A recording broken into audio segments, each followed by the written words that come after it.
Hello and welcome back to the Necromancer's Tale. We've raised a massive army of undead. We have fought off a Phoenician coachman. We've recently just found a demonic wand. That's giving us plus 10 mana right now. We are absolutely kicking butt. Don't mind me, little children. Ignore me completely. The best part about this demonic wand is just honestly the fact that it also counts as a light source. There is nothing much better than that. Sick. And nobody is like, that's weird. Where'd you get that from, Turg?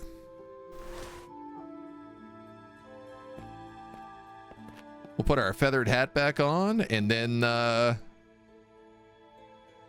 are we doing? Going to the resistance this evening? Man, it's still morning. Must be held in the evening.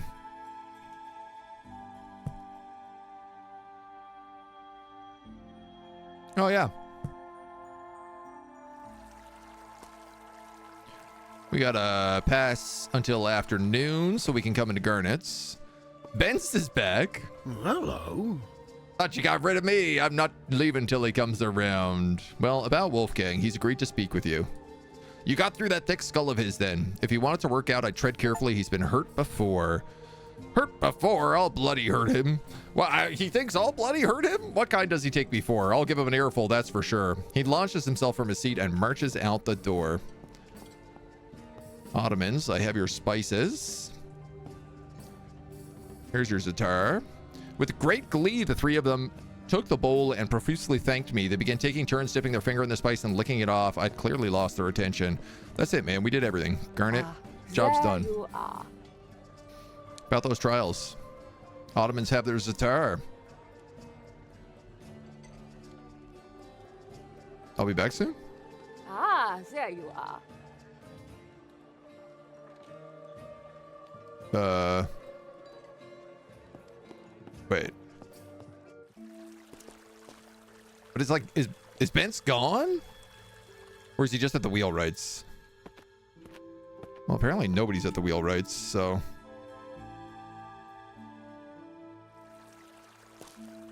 I guess that counted.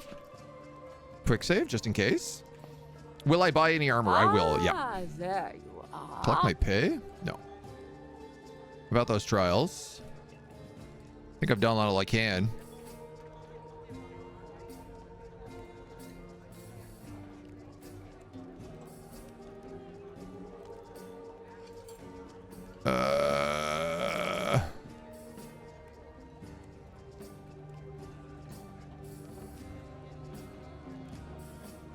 I mean, Bence is gone, so tell me who won. Come back this evening and I'll have my decision. Oh, Sophia needs to figure it out. It's like all the jobs are done, Garnet. There's nothing to figure out. I did everything. What do you mean, wait for Sophia? Hey, Jacob. Wow, you're missing a lot of halberds. What happened in here? Aye. Is that so? That's crazy. I wonder what happened to you. I'll buy these helmets. I'll also buy that halberd.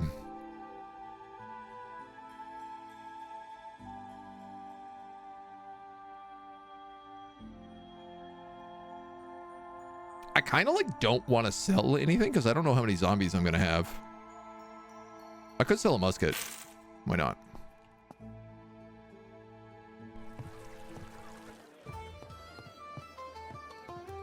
Yes. And the fishwife is here. You're here to make the rest of your payment. I'm ready to pay the full amount. Where did you find all that coin? Count it out for me. She's am Ilona, who they call the 102. fishwife. She held out her hand and painstakingly handed over each coin. The sinister smirk on her face widened with each clink of the metal. Let's get this over with. What do you want? Did you acquire something for me? A dead body. No. Did you have my manor ransacked? I'm not telling you, so don't ask. You gotta tell me. Listen, you're a smart kid. You'll figure it out, but some information is more valuable to me if I kept it secret. All right, well, then we're done here. Give you $105 for nothing. How can I help you, boy?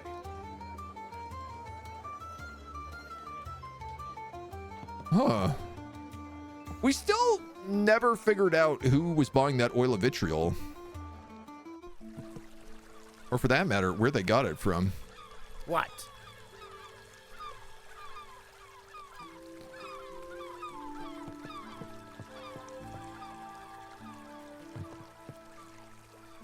So, I don't know, man. I guess that's it.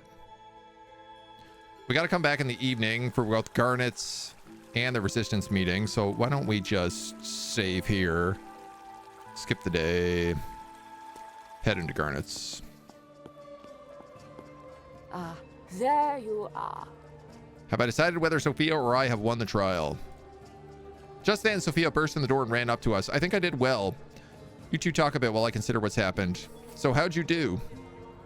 About the guest upstairs? That one was easy. They wanted spice from their homelands. So one of the merchants had some and I paid quite a lot for it. They seemed happy about it.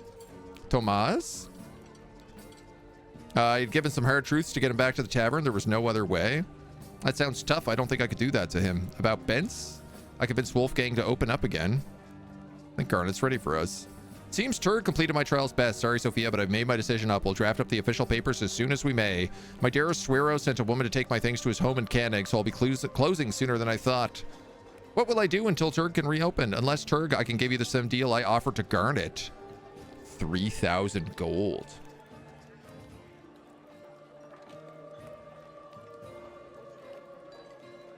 Let's see where his heart is.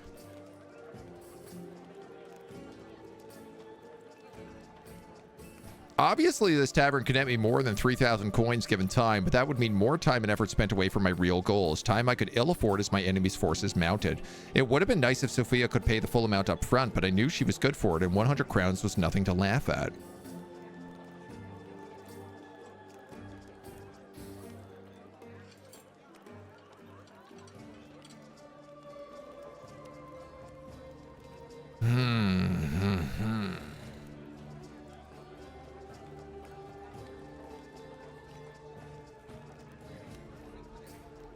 I feel like having a tavern is valuable. Like, it's a source of drunks, but it's also like a place to have secret meetings.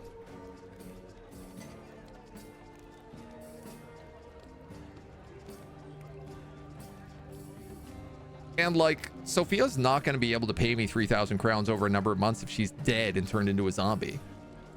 A good laboratory too. Yeah, I think I'm going to keep it. So you're keeping the old place. Good man. Now that I mention it, you know that there are all those pumps here. You don't breathe a word to them about anyone. Some people will come by to look at them, but I'll let you know ahead of time. Got it?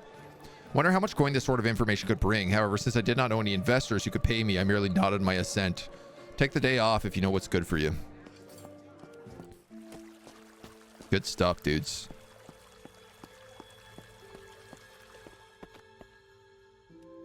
Thank you for coming, Turg. There's a few here I think you've met.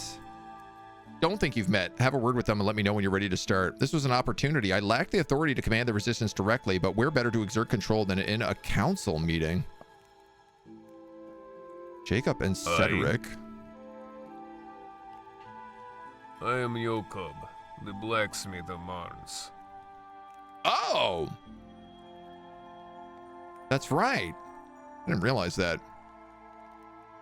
Oh, this is why he wasn't home and I was able to rob him. Is because he was out waiting for me for the ambush.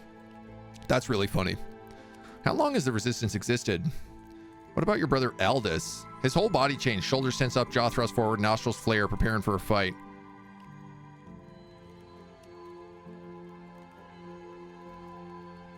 Was he the monster that he was portrayed as? My brother did a great and difficult, terrible, damned thing for his country back in 08. Magic killed him that day, even if it took him 18 years to die. I'm sorry, of course, that was before I was born. His hard face softened. I could see the regret and grief settling on his brow. As a younger man, he was kind, in act if not in word. Sometimes I never... Thank you, lad. We should get this council started. If you wish to speak with me, then speak. I am Cedric, the hangman. Oh. The Baron's hangman was not someone I expected to see choosing or being allowed to stand among the resistance, yet there he stood, grim, tense, and watching the room cautiously. I don't believe we've spoken before. Let's shake his hand. He responded with a grunt that seemed both well-practiced and appreciative. I did not expect to see you stand against your employer. It will be as surprised as you. Or more surprised, perhaps. Cedric seemed to fight against something inside and took on a look I recalled before seeing as a soldier. I had seen it in the eyes of a soldier after his first real battle, as he began to weigh whether his chances of survival would have been better served by running or staying loyal to the army. I needed allies for the war council ahead, but I was uncertain if I could trust this man. Peered beyond the veil for insight. Yeah, let's do that. I was becoming increasingly aware of the realm of the dead coexisting with our mortal realm, and it felt almost routine for me to seek it out now. All around the hangman were spirits, remnants, what was left of the men, women, and children who had met their end at his hands. Their presence had been barely visible to me until I sought it, because their full and complete attention was locked on him. One small figure, with nimble fingers and eyes devoid of mischief they once held, kept my gaze for a time before fading back into the crowd. What is the matter? You seem to have lost what little color you had in your face. Oh, it's nothing. I'm okay. I could see the weight that these victims laid upon Cedric's shoulders. Whatever kind of man he was otherwise, I had no doubt he was truly haunted by all he had done. His resolve to take down my uncle was almost as strong as my own. Unless you have pressing business, I would like to begin the war council. Okay. Though, perhaps you need to speak to others before we do. Thank you for speaking with me, Cedric. Are you still loyal to my family? If you mean would I cleave... If you mean to ask if I will cleave to you during this council, then no. When I speak, it will be for myself. What do you think of the others here? Not my place to judge. We're here for our own reasons. Yeah, Svit's not here, which has me, like, pretty worried, honestly. Yes? What? Did we learn more from Stefano? Nothing of note. The idiot wasn't privy to the Baron's plans. All we did by taking him hostage was raise Gervasi's suspicions. Tell me about yourself. Grew up in New Jersey, the 13 colonies. Now you work at the docks. And the others?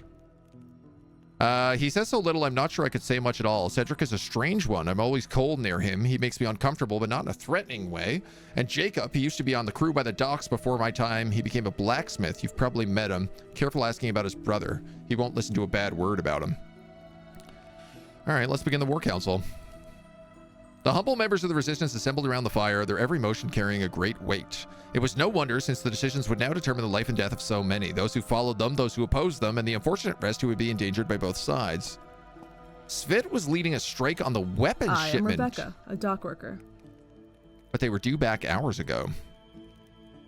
We can wait no longer. He would not want us to wait. Jacob, mind taking over?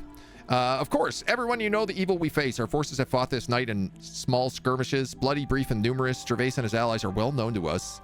The older man looked thoughtful and scowled as he spoke from the heart. Baron Gervais is a tyrant whose rule will continue to use the people of Elstrick as fuel for the engines of his ambitions, but none but he can know where those ambitions will end. We are unified by defiance. We are the resistance. Agreement ripples across the room, nods, claps, and grunts. Tonight, we have to decide our path to ending his reign of terror. Klaus, lay for us the facts. The Baron has many advantages: numbers, equipments, training, fortifications, and funding. Worry, grumbling followed, but no one there interrupted the coachman's harsh but efficient assessment. One small mercy is that thanks to Turg, Gervais has lost some Venetian reinforcements. I felt the eyes of the room on me for a moment, appreciation and respect. You interrogated the Venetian commander. Was there information? The fool was played by a rival and Gervais both. We can trust Cedric. We need not fear for reinforcements then, not at all. He was no more than an ally of convenience to the Baron if we allow him more time to find others. But I doubt there are many he can control as easily, or an ally in convenience who saw solidarity in a fellow noble. I doubt Gervais felt the same, but he was happy to use the Venetian fool. I doubt our Baron has any equivalent pawns at hand.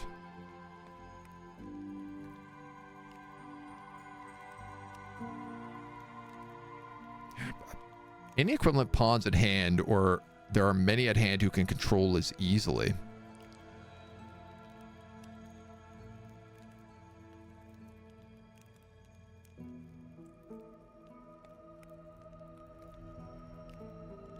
I'm going to say there's probably not any equivalent at hand. Then we're less pressed for time than we feared. Our advantages are few, but precious. Our numbers and bases remain unknown. Neither does he know when or will we will strike. We've also got the support of the people. Fear may soften the spine of a man, but do not count upon those who will not raise arms for us. Your point is made. We must discuss our path forward.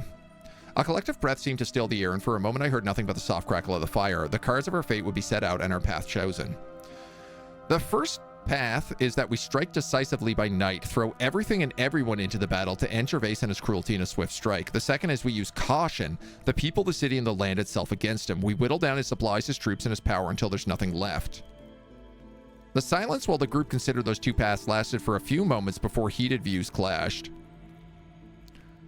Let's pick our fight and be done with it. A single strike with everything we've got to crush the head of the snake. A bear is not felled with a single strike. You bleed him slow and careful. Let him wear himself out.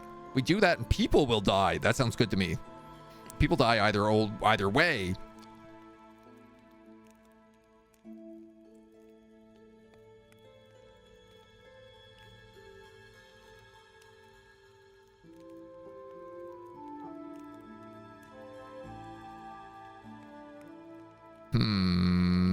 I'm going to remain silent. Better few in a single struggle than hundreds as we wait to act. If we fail, do you think Gervais will deal enough death to ensure none try again? He will, I assure you he will. It's not just Gervais whose evil must end. What do you mean? The Baron did not rise to power alone, and he does not retain it alone. There are many who serve him most willingly in return for his favor. If we charge in recklessly, even if we succeed in taking down the Baron, who can say that we get to those other eagerly evil people? Not all who serve with him willingly do so. Not all who serve him do so willingly. We cannot know if you are the exception of the majority, Hangman. I tell you, we sever the head and the body will die swiftly.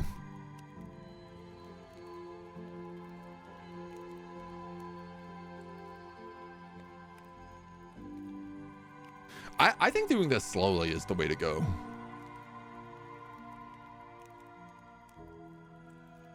Very specifically because it's not just Gervais, it's also his right-hand man who we met at the ball.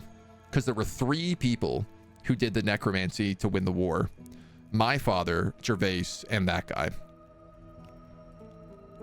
If we hunt them slowly and surely, we can cut out the rot and root and save Elstrick from a generation of cruelty. It'll be slow, painful, yet worthy work.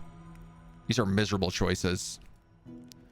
We've avoided setting forth the most terrible choice of all. Confused scowls ruled the room, all except for Jacob, who stared forth as if the devil himself were dancing in the room. What do you mean? In dire times, dire means are demanded. Have you seen a siege from the inside, young one? There is one weapon that will destroy or weaken all before us, ours and theirs, indiscriminately. What weapon? I looked, and behold, as an ashen horse, and he who sat on it had the name of Death. Authority was given to them over the fourth of the earth, to kill with sword and with famine and with pestilence and by the wild beasts of the earth. Plague. Memories dark and terrible filled the minds of those old enough to remember the horrors of such things. On the cold pestilence that stalked the streets, merciless and tireless and seemingly to carry on without end. I was too young, but had no need to remember, for I could see the haunted, drawn faces of the diseased dead who had joined us to observe. They had been called here by memories these men had tried and failed to forget. What would kill? Not all, not nearly all, but enough, many. Jacob had not moved a muscle. Aldous used what means he had to win a desperate war. Aren't we desperate? Aren't we all at war? While I did not yet have the power Aldous once wielded, there was another we could call upon, Conrad von Schelfelden, the Plague Doctor. If he could provide a terrible weapon of wasting disease, it was he. We could spread his pestilence into the barracks and thereby strike a solid blow against Gervais's might. Such a thing, it can never be justified. There it was, wasn't it? If I put forth the option and made real the possibility of using a terrible weapon on friend or foe alike, it changed things. It altered the balance of power, altered the terrible arithmetic of war. Was it ever justified to destroy and kill so indiscriminately? I was merely an advisor at this council. If I put forth this choice, it was these 4 who must make that irrevocable decision.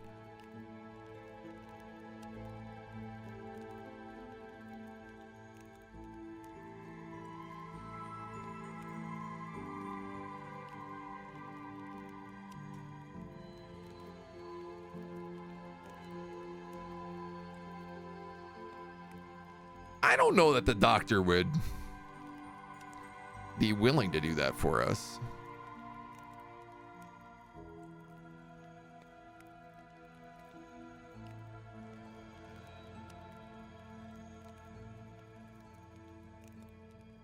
Man, I wish we cast that Quicksilver thing on the kid, because I bet we'd know a lot more about the plague if I had done that. I'm really sad we didn't do that.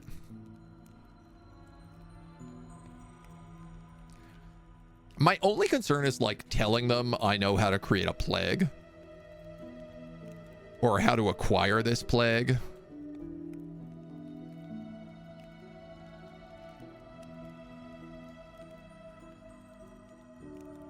I just don't know that they can be trusted.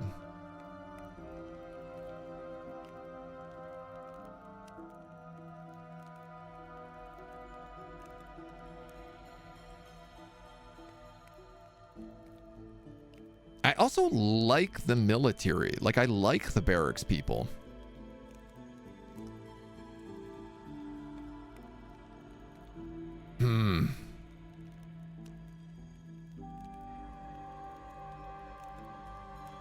The other thing is that, like, my studies are at such a dead end right now.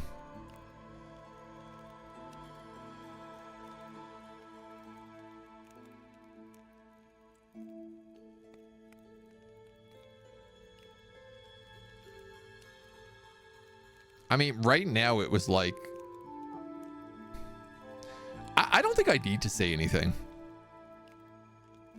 This is pointless. We discuss a weapon none have. Whether it would be justified or not is an exercise for priests and scholars, and I see neither at this table. The others nodded. Cedric was the last to do so. We've discussed this decision. It's time. A decision must. Also, like, Svit's not here, and he's the only one who agreed to my necromancy before. The blacksmith's words were cut short by a slam at the door, followed by the shuffling feet of a man trying to hide how badly battered he was. Oh. I regret my late arrival. The Baron's men look worse, I promise you. We've come to vote on how to proceed. I shall not delay it further, but shall add my vote to the tally if there is no objection. Nods flowed around the room until Svit's eyes met mine. Yeah, I like Svit. A rare smile of a comrade was offered my way before the forester focused on the task at hand. Let us delay no longer. The blacksmith took a piece of paper and tore it into strips. He each handed us one. A single strike or a war of attrition. Deathly resolve fell upon their faces as those few charted the future of the people. It was strange to see the fate, strings of so many tied by simple things, but I mused that perhaps this was how it always was. People sharing their views, deciding on the lives and deaths of many more. How it would always be, no matter the year, the weapons, the nations, the culture, the religion. A few would decide and others would die. On, an endless machine crushing human lives for all of history. The votes are tallied. I snapped back to the present, to the world of the living, feeling nauseous from the sudden shift. Yet this world felt sharper, more real than it had. Gervais shall bleed, slowly but constantly, from the 1,000 cuts we make day after day, night after night, until he and his henchmen lack the strength to stand against us. We will need to be resilient, patient, and careful, but through these virtues we will win. We have our path. God have mercy upon us for what we must do to end a greater evil. The council ended quietly, with each leader going their own way to begin preparations, until I was left alone in the room. Alone with the dead, who judged mortal decisions in their own way. Alone with the spellbook until I hold open an undecipherable page depicting a man infected with disease, akin to what I might have seen in the fever ward. Alone with the question, would it be enough? I needed to speak to the doctor.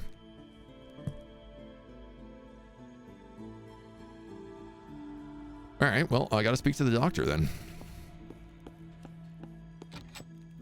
Can I go up here?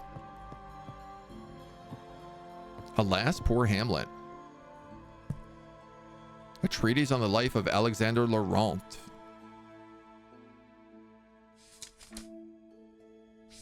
Hamlet, Hamlet, Hamlet. Hamlet, Hamlet, Hamlet. Hamlet, Hamlet, Hamlet.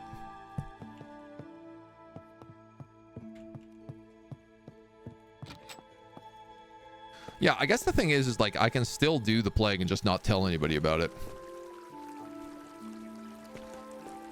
No visitors are allowed at night.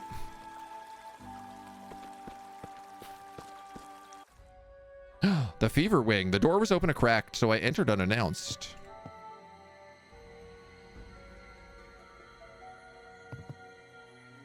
No. No more doctor. I also wonder... Please. Could I use my cure on someone here? Not a fan of bioweapons, to be honest. Not precise enough.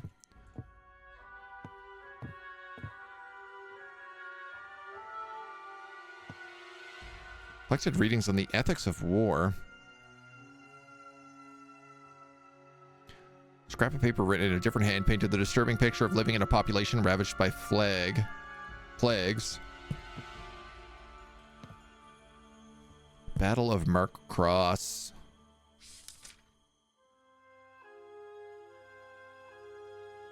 Cannons, yada yada yada. Zombies, probably.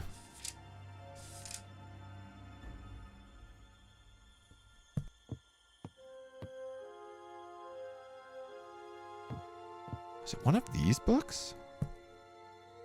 Vlad Dracula?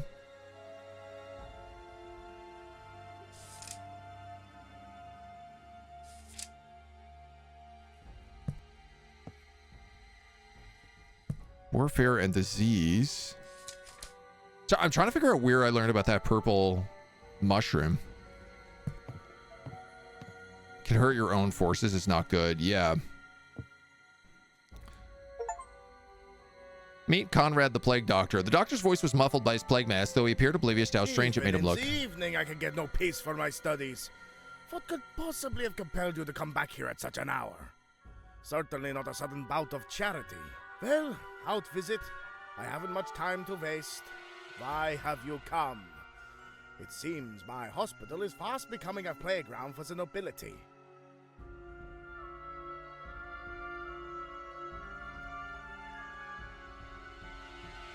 I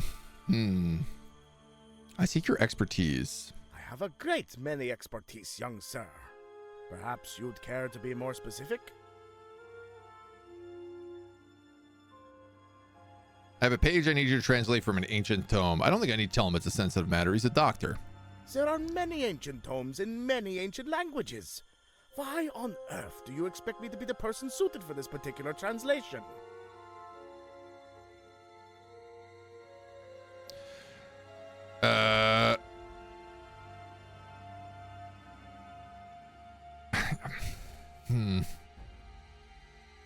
Here's the thing is if I teach him how to, like, he's clearly learning how to make the plague for Gervase, I feel like.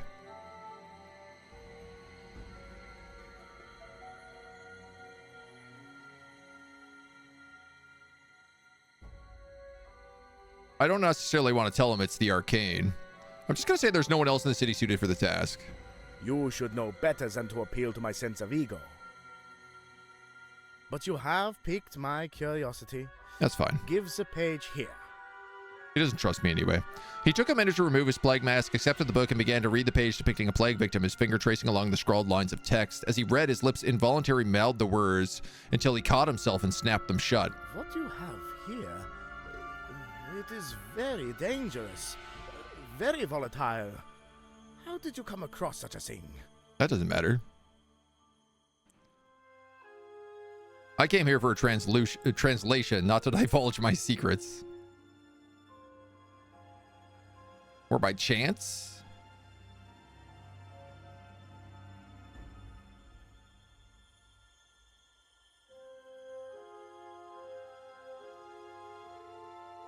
Here's the thing is I need him to divulge secrets, so... But he doesn't trust me either.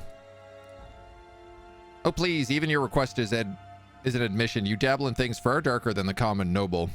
It seems that without my help, these pages are worthless to you, unless you would like to spend years learning the languages of dead men yourself, though I suppose you might have some advantages there.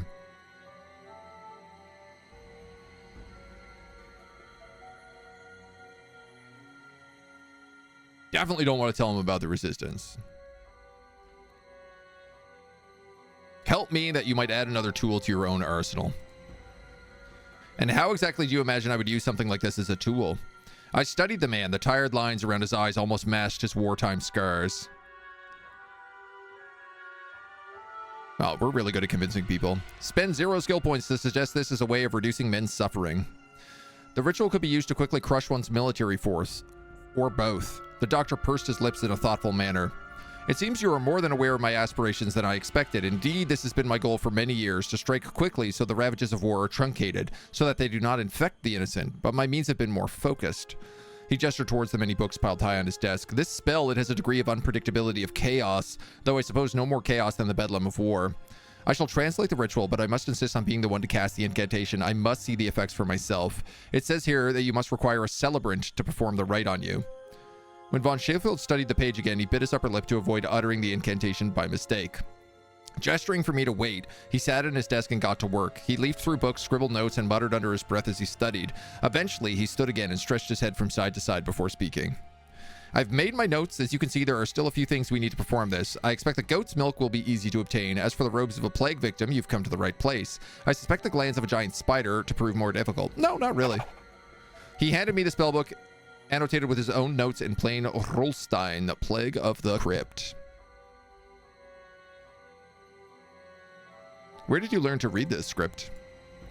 The doctor smiled an unnerving smile, which held too much relish. For a moment, it felt as though he were my enemy and heard ghostly whispers compelling me to strike him down. The pursuit of knowledge takes us down many strange corridors towards many strange characters. You are certainly familiar with that, but I'm afraid this particular knowledge came with the promise of discretion. Your notes mention something called the Verses of Sickness. What is this? I admit ignorance. These verses were written by a magician of the Archimede Emperor. So it says in your book. Of this empire I know nothing. Do Annie and Connor know of your more corrupted studies? He scoffed. Corrupted? Mercifully, they do not. The two of them are kept in the hospital in working order, and in exchange, I'm able to treat the more curious cases that come our way. You may think it is a corrupted practice, but assure you, if my ends are achieved, this is a small price to pay. Where can I acquire the clothing of a plague victim? In the chest downstairs. The goat's milk? Well, alright. Giant spider venom? I avoided death enough times in the war. I do not make a habit of looking for it now. The forests outside the walls. A mythological giant spider spinning multicolored silk. Ask around the city who those were involved in the clothing trade. We already know. Where did you ply your trade before here? You make my profession sound like carpentry. I began my training in the native Austria and moved north after too many reprimands, but soon found myself swept into the tides of the Northern War. Somewhere around Poltava, my education began in earnest. Years of war will teach you plenty, as much about man as medicine. His gaze drifted for a moment, and I felt the weight of the man's many spirits resting on his shoulder, their tones both sinister and pleading. Well, time to get the hell out of there. A new face. I'm not patient. Lucky you. Yes, you can still leave Oh, her, I guess I can't. I think. Lucky you.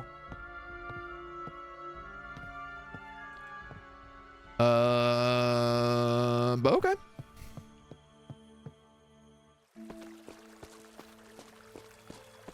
One giant spider, please. Going out? At night? Hold on while I open the gate. Ah, it's only evening. It's Be not really careful. night. So, we killed the giant spider already. I don't know if its corpse is still going to be there, but...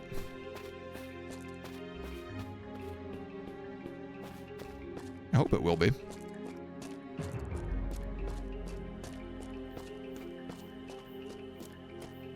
I have a couple skeletons in this forest as well, so...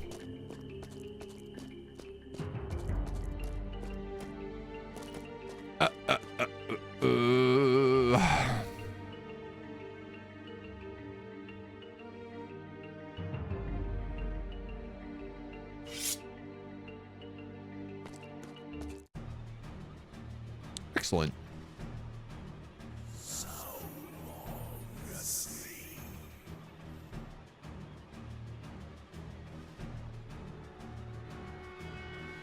These brigands will provide me some more zombies to add to my ranks.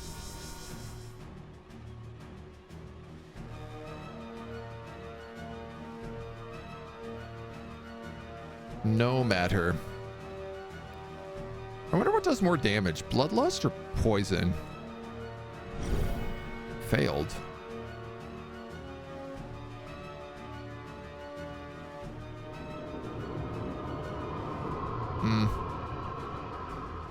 It's kind of negligible.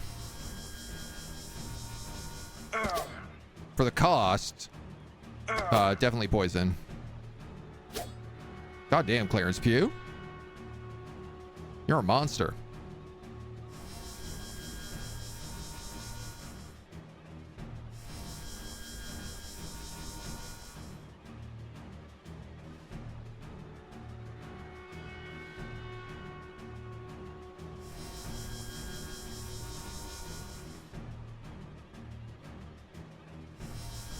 I am also a monster. Magic.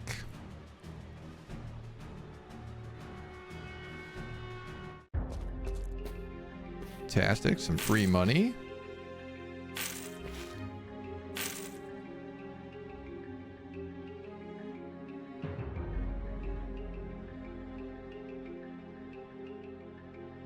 Do-do-do-do-da-da-do. Zombies for me and you.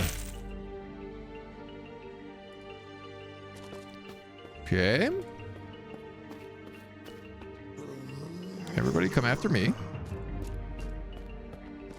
They all have spears. I'm okay with that. Yeah, see, I killed a spider right there. But it looks like I'm probably going to have to kill another one.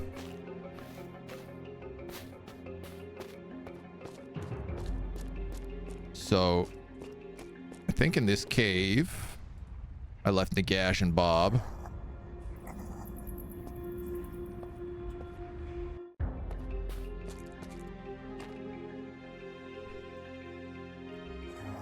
Who have no weapons? God damn, dudes. Oh yeah, I have helmets now too.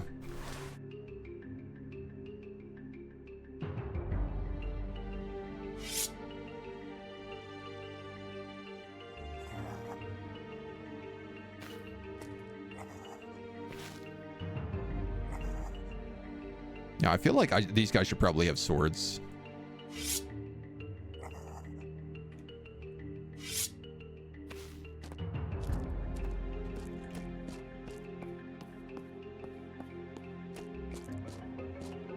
And so, assumably, with this armor, I also have actual armor now, too. Okay. Save. Giant web. Poked at the web.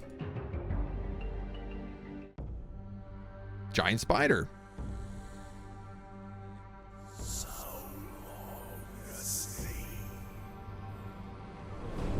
Casting poison blast on a giant spider seems kind of funny, but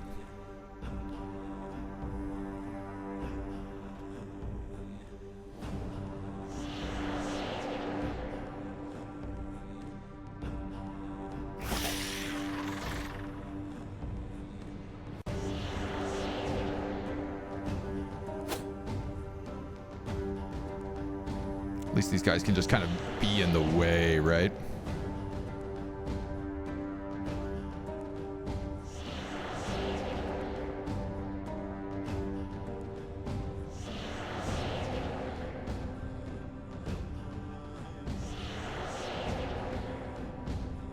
Like the ultimate goal of them.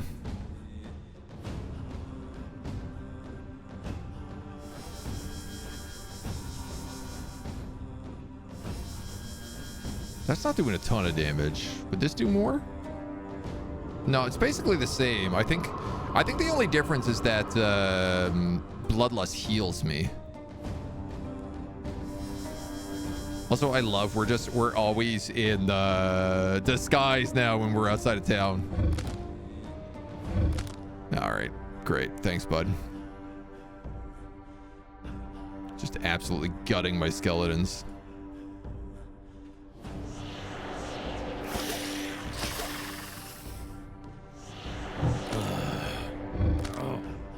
What the hell just happened on my turn?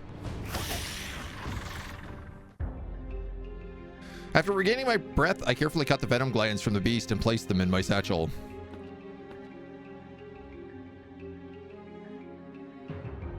Zombie.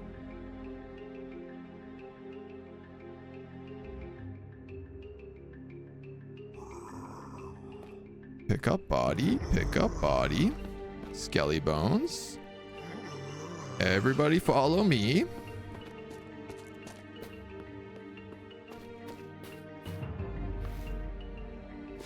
Bring my skellies back to life.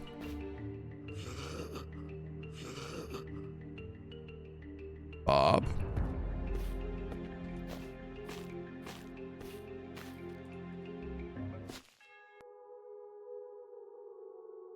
Can we add the extra words of power? I can, yeah.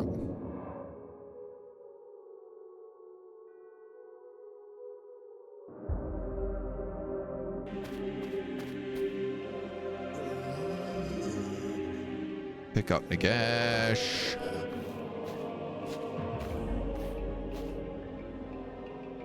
Conduct the animate ritual again. Proceed with the ritual. Add the extra words of power.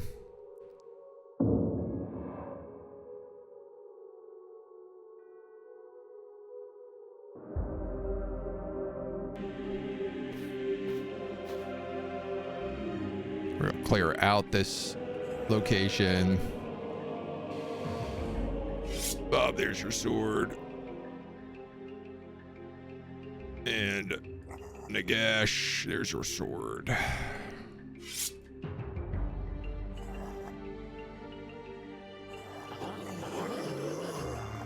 Okay. I'm gonna continue with the belief that it's still best to probably hide people inside a cave.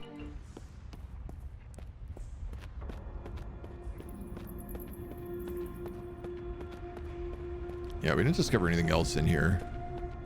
Right, it was the addition to like the zombie spell or whatever that we found here. Great.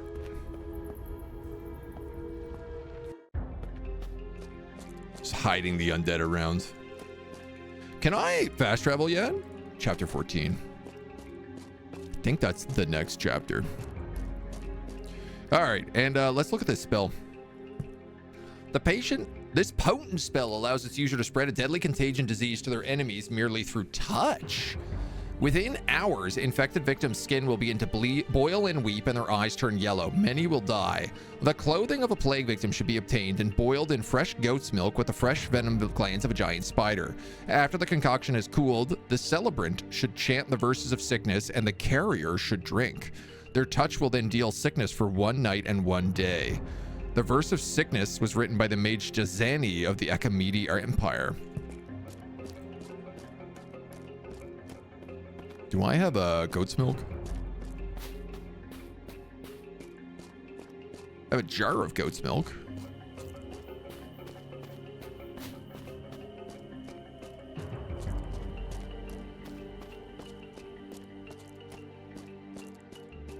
That worked.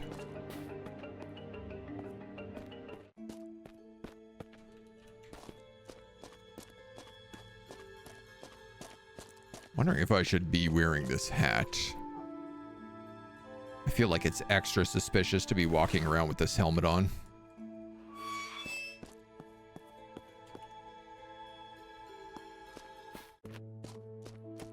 All right, we'll come home.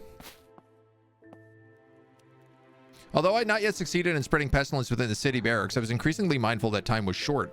My enemies were massing against me. To strike them with an unholy sickness would strengthen my hand, and yet did I have time? Did I indeed wish to risk the entire populace by unleashing such a sickness?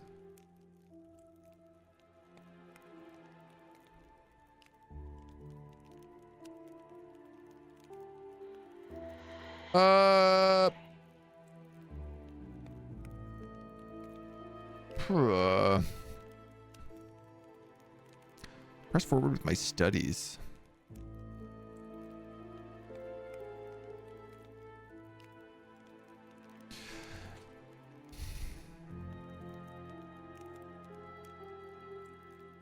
This is like a great question.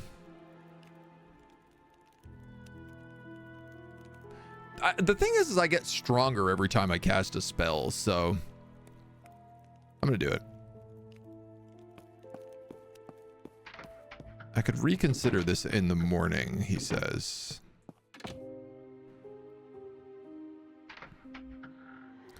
Pot of goat's milk with a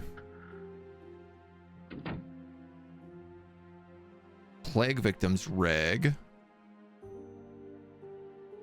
and a venom gland.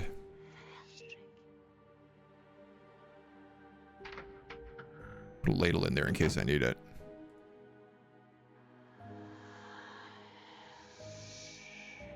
What's the reason we want to become a necromancer?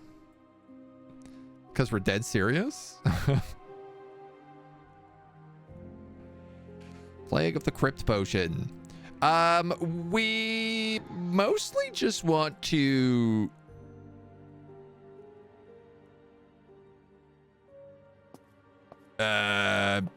avenge our father. So we want to kill the Baron.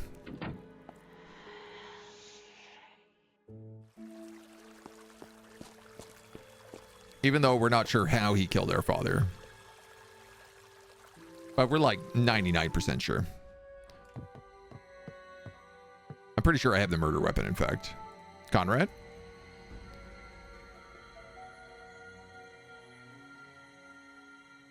What the hell is the verses of sickness?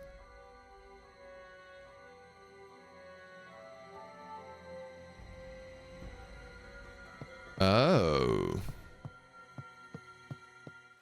I also need the verses of sickness. Chant the verses of sickness.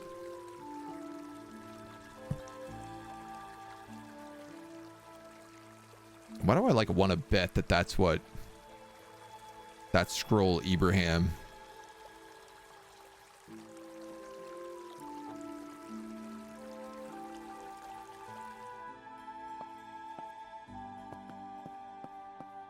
Hey Connor, how you doing? Good to see you. Have you seen my sister? I've searched everywhere. No, sorry. Have you seen any? Strange. Well, wherever she is, I'm sure she's dead tired. A good day. Do you know of a book called The Verses of Sickness? You seek forbidden knowledge, yes? Yeah, I do. There's a book on the ground floor section of the library. Take a look if you must, though it may kill you. You will come again, yes?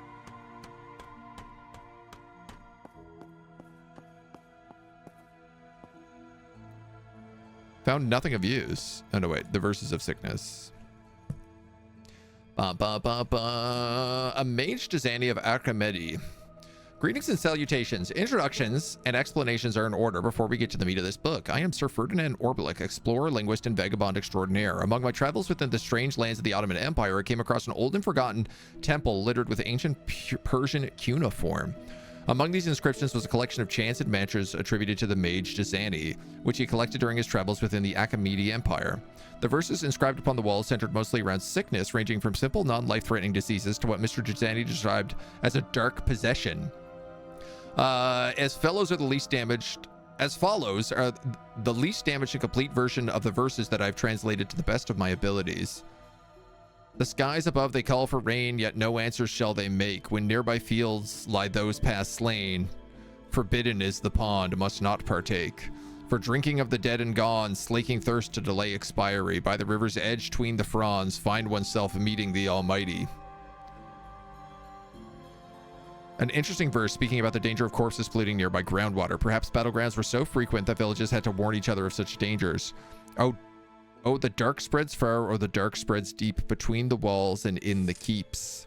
A force which knows no keeper, a force which knows no bounds, will hunt you like Duzak's hounds. The burning fevers run, the burning fevers rise. Oh, the dark will quicken your demise. Seems to speak of a type of plague that spread within the empire, perhaps a precursor to the plague which ran across Europe hundreds of years later. The following verses were found in a room behind a crumbled wall, a shrine to some sort of deity. Animal bones and ritualistic charms were littered around a well-used altar. The words were quite easy to translate. They flowed easily between the two languages, and they yearned to be disseminated. This night I make a pledge beyond the mortal plane, a pact amongst the dead, sacrifice split from another's vein. The spirits I shall guide in their unholy quest, unrestricted by earthly pride, to do my bidding, so possessed. This sounds like a ghost army. Quite odd, but understandable that such a chant was hidden behind a wall in the temple. Dark magics and incantation were not the norm within Achaemenid society. Quite unheard of, actually. The dark I call to be spread, through my touch and from the dead, a plague upon those who I choose. Lament and pain their skin will ooze. Waiting below and in the crypt, who shall next my spell afflict? Only when the next fast is broke will the pestilence spell then revoke. The last incantation seems to be referring to the plague that was mentioned earlier, as if the reader was actually casting the plague upon someone. It was then, after my last charcoal transfers of the cuneiform, the temple began to crumble down around me. Whatever old god lay in rest of that temple may have had enough of my poking and prodding. Any other mysteries and verses it may have held are lost to time. I hope one day to have a chance to stumble across more of their work and explore that empire. This is what I needed to bring. I took a look through the book before putting it in my bag. I do wonder. The verses of sickness.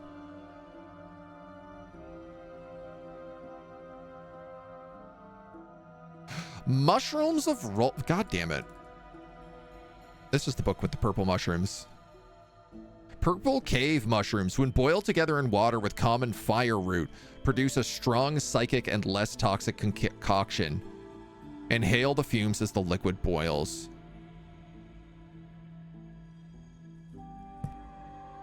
Well, I'm gonna go do that first. Let's go get absolutely juiced on purple mushrooms before we do this. I knew that book was somewhere. I can't believe it took me that long to find it. In my inventory the entire damn time. So I need a pot of water.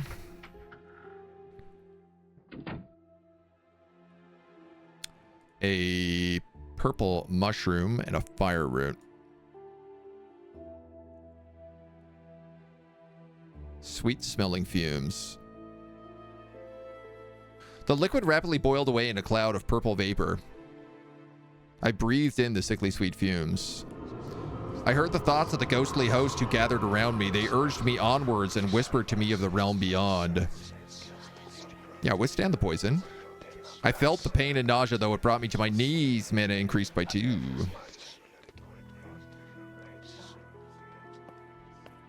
Can I, like, do that again? Pretty sure I have more fire root. Let's go. Let's get absolutely jacked on purple mushroom vapors.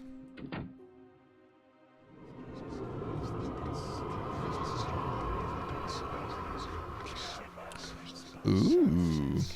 It's a harder check this time. The salt in my body was worse this time, but I withstood it stoically. All right. Oh, Ma, don't get in here. I'm doing drugs. Where is that damn cook? Zelig will be back soon, and there's nothing to eat. So that increased our mana pretty substantially. Mix that with like our wand. 36 mana. Basically means I can have 36 zombies active at a time. The vessel is ready. I've inscribed it upon glyphs of power. Put the potion in here. My accomplice quickly donned his mask again and held out a large pottery cup inscribed with arcane symbols. You did not mention before these glyphs. What are they? Words of power devised by the mage Dazani to create the transformation needed. These are my insurance. I know the words to chant during inscription, and you will need them again if you intend to use this ritual more than once. However, they are not in the notes I translated for you. I have kept them privately.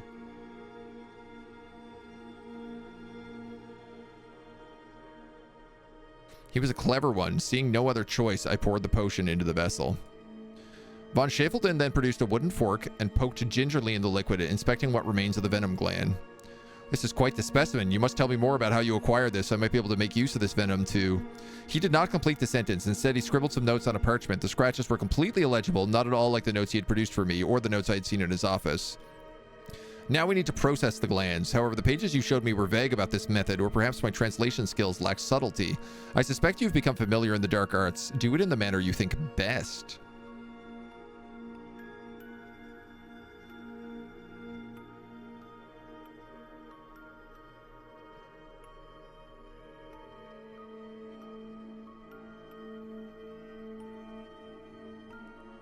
Generally, we stab things with our knife. The milk turned a muddy brown, and an odor transformed that into excrement fresh from a horse. Tears formed in my eyes from the sting. As expected, allow me to make a note. Slowly, almost imperceivably at first, the liquid began to bubble and foam. What was brown turned to inky black, then a crust formed on the surface of the liquid. It looked not unlike the mange upon one's skin. The smell of it became somewhat sweet, like being buried in a mound of bitter mountain flowers. It was almost enticing. Almost. Take this cup and drink of the potion. The creaks and groans of the plague ward surrounded me as I focused on the cup in my hand. Great power was within my grasp. The cool liquid tasted unsurprisingly like rotten meat. It tinged as it went down my throat and smelled just as bad and as the nearly dead patients around me. For a moment, as I stomached the awful concoction, I realized that it contained at least 2 things that could kill me outright. If the spell did not work, I was surely dead. The doctor watched carefully for a moment and held out his hand. Now the book, please, the verses of sickness. I shall be the celebrant and you shall be the carrier. Let us begin. The skies above, they call for rain, yada, yada, yada. The pain in my gut spread outwards like a spider building a poisonous web across my innards. It crept up my chest and along my arms and down my legs. I was paralyzed by it. Unable to move, unable to see. All I could do was feel, and all I could feel was pain. As I focused on the words, my vision cleared. I was no longer within von Schäfelden's hospital, but in a stony workshop filled with glass vials and hazy mists that smelled like rotting eggs and cured meat. In front of me, 2 figures stood, one small and meek servant clearly dressed in a simple tan tunic, the other a great and sinister man with a thick moustache that curled as he smiled. Upon his head he wore a kind of jeweled mitre, not quite a crown, and he bore long lavender robes of fine silk. Both men had features of Persians.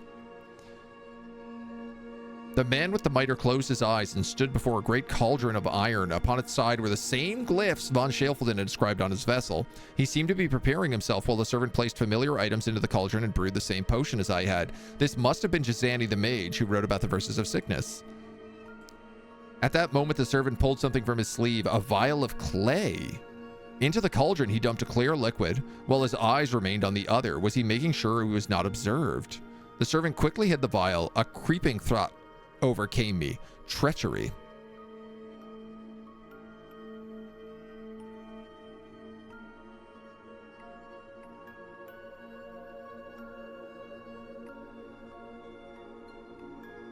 Clay.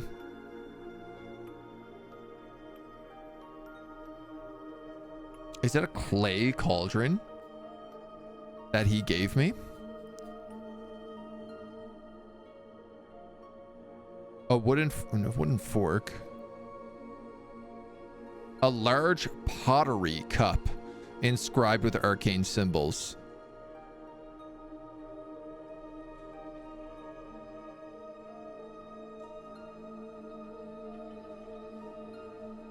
I remain silent. Jazani opened his eyes and drew forth a small cup, unaware of the poisons that lay within the brew. Without even waiting for it to cool, the mage dipped the cup into the black liquid, breaking the crust, and drew it to his lips. The man neither flinched nor showed any signs of discomfort as the steaming liquid no doubt scalded his mouth and throat. The servant shrank away, but quickly recited some words in a language I could not understand. The cadence and rhythm joined with von Schäfelden's own voice, and for a moment I could not tell where one ended and the other began. The dark I call to be spread through my touch, and from the dead a plague upon those who I choose. Lament and pain their skin will lose. Then came the moment of realization. Jazani clawed at his throats until his hands bled. Cuts and sores broke out over his hands. Cuts and sores I could now feel on my own hands. His eyes twisted into a rage as he reached out and crushed the young servant's throat. Then his eyes turned wild towards me. Witness the betrayal of the ancient mage Jazani. Waiting below and in the crypt, who shall next my spell afflict? Only when the next fast is broke will the pestilence spell then revoke.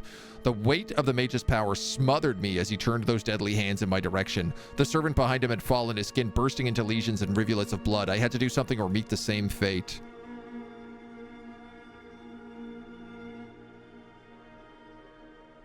Zala? My ghost?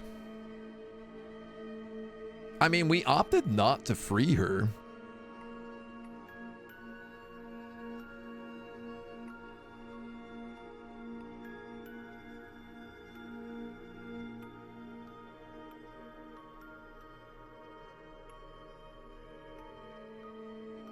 Strange. I'm gonna have Zala do this. I could feel her somewhere in my mind, but I did not see her the same as I usually did when I called her. Images flashed in my mind's eye. Gate, a single tree upon the windswept plain. It was the most clear image I had ever received from her. I was on my own. Zala had somehow refused. Interesting. Ghosts don't like us. I turned my mind against the mage. I summoned whatever inner strength I could muster and funneled it into some kind of weapon, but it dwindled before the might and power of the great Archimenian mage. Are you dying? I need to know for my notes if you are dying. The room snapped back into view. The strange vision quickly became a memory as the pain in my stomach and hands and chest all flared up to remind me of the great deed I had accomplished. My hands felt they were covered in blisters and sores, though they looked quite ordinary. The plague tinged under my skin, ready to do its purpose. Tingled under my skin. I'm not dying. I am powerful. I did not want to explain why I had to burn your body. The doctor scribbled notes and was not watching me. He was vulnerable. My hands twitched of their own accord. It was as if the disease wanted to be spread.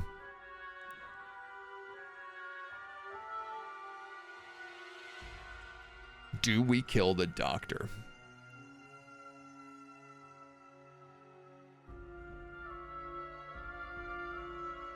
He's been studying the plague, so I feel like if anyone would know how to cure it, it would be him.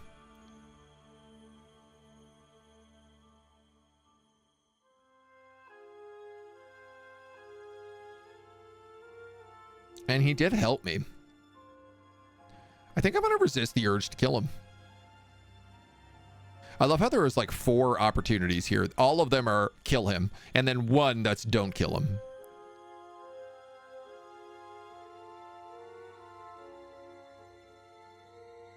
I think I'm going to want him alive because he's probably going to have to try and stop the plague from spreading. Maybe. I willed myself to stop, but could not. I had to kill him. It was like something else was controlling my actions. Was it the vengeful spirit of Jazani, eager to claim his retribution?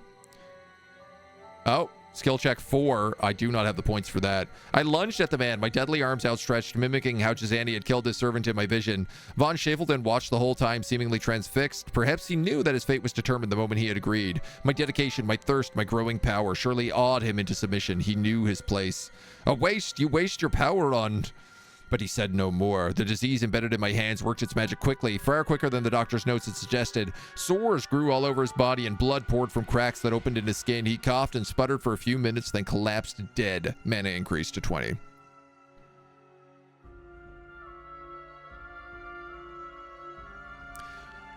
Seems that we were enemies after all.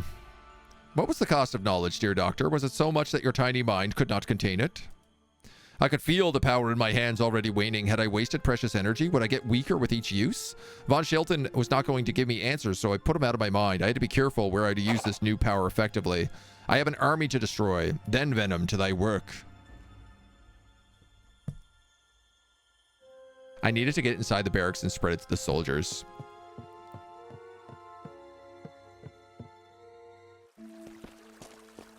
Are we wearing gloves? Well, we're wearing bear paws. Maybe I should put some gloves on.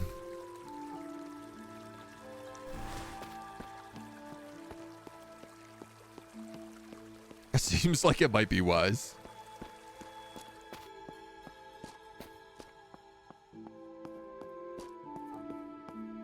I guess I could just walk into the barracks because I could just kill anybody who stands in my way at the moment. Oof. Oh. Nobody's watching this door. This door was solid, firmly bolted. Send Zala inside to seek a way in for me. Slipped out of mind and focused my mind on the enslaved spy. Soon Zala's senses overtook mine. Colors dulled and sounds muffled. Gray wind swept the corner of my vision. I felt her anger, her sorrow, her rage cascade over me, and I willed it inside.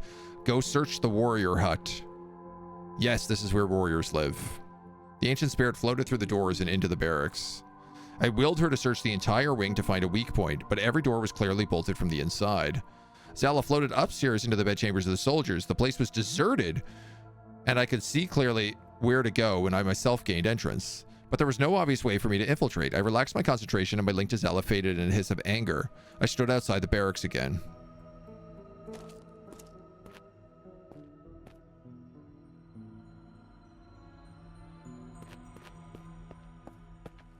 No, at least we know where to go. Like my Harry Potter light? Thank you. It's a demon wand.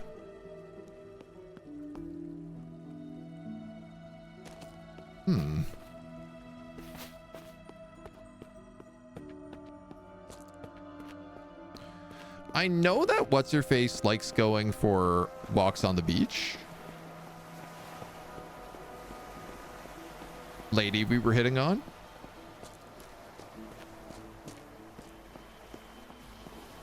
So I just want to see if she's down here by any chance. She never is when we go looking for her. No. She never is.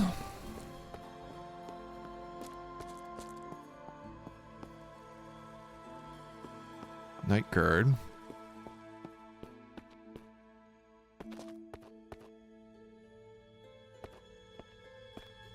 Is this just the same?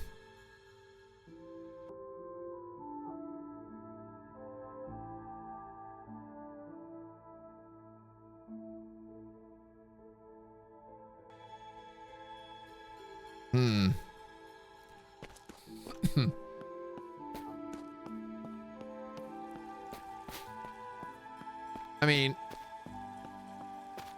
this is annoying, but I'm just going to ask her the other question, because the other question was find me a way in. Versus this, which was like warrior hut. Find me a way in.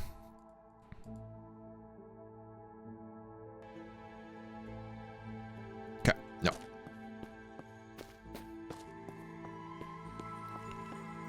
So how do I get into the barracks?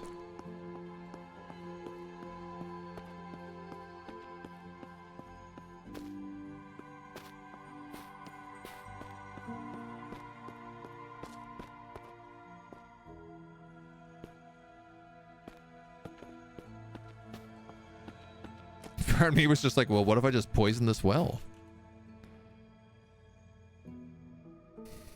I only have one day, right?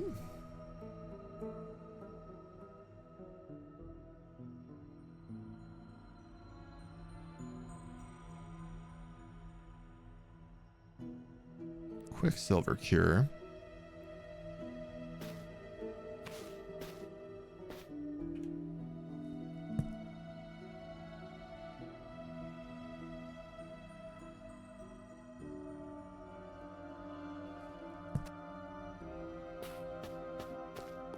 Everything is bolted. What am I talking about, man? I literally have a spell that allows me to teleport through walls. Why am I even? I'm mega overthinking this.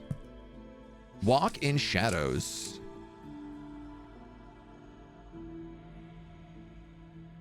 The obsidian in one hand and a lit candle in the other.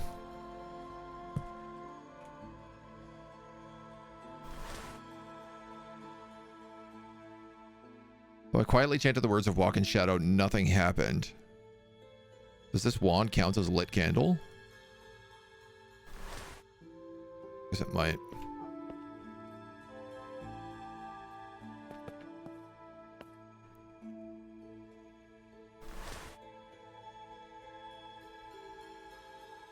Oh. Oh no, that's just a guard patrol.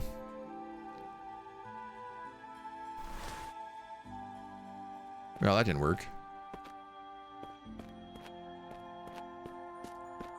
That should. Ah, god darn it. I didn't mean to click that. Okay.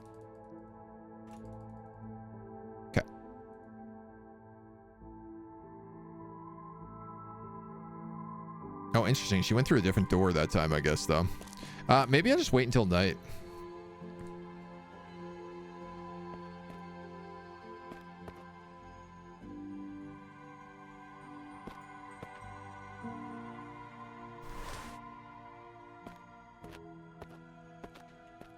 I'm shocked this doesn't work.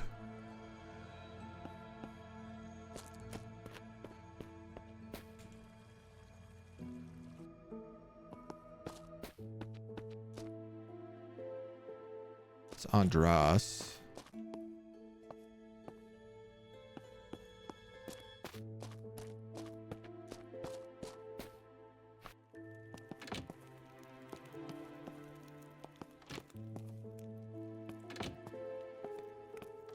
spooky door.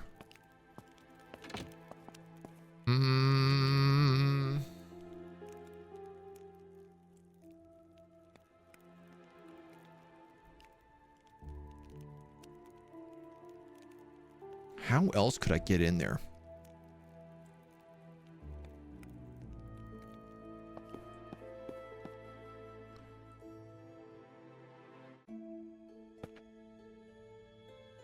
Locked.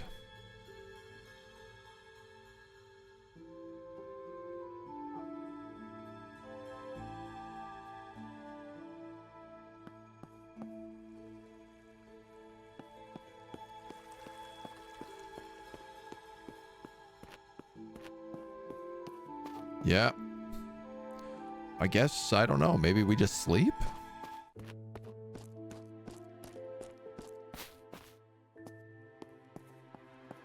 It did say something about, like, in the morning I could decide whether or not I wanted to plague everybody.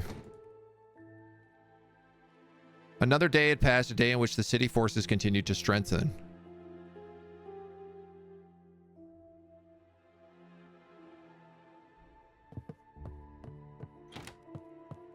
Oh, every day I wait, they either get stronger and I can choose to move on or I can choose to figure out a way in. And she's my way in. The medics are close to civilians. What's going on here? I like lost her picture. Can I like reset this? I need her to convince her or coerce her into letting me in to spread disease amongst the soldiers.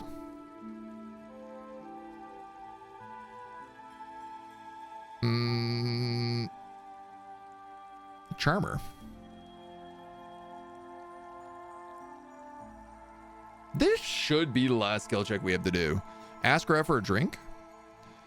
I stopped only to seek your company. Might we go to a quiet tavern together some evening? She's steeply expression softened at last and she blushed a little. That'd be nice. I have this evening off. Meet me at the Northgate Tavern this evening, my lord. The private booth upstairs. She blushed again and shrugged in an endearing way while her dark eyes watched me from under dark lashes.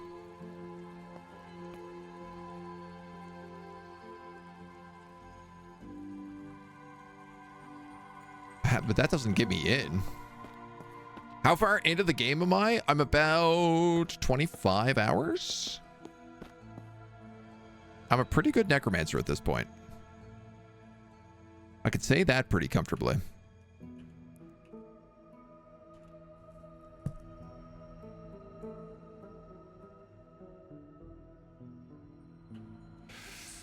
Well, I guess I might as well go to the tavern.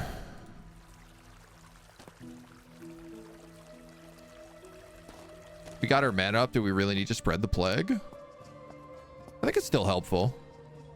How am I liking it? Dude, I love it. I think it's an excellent game. Ah, there you are.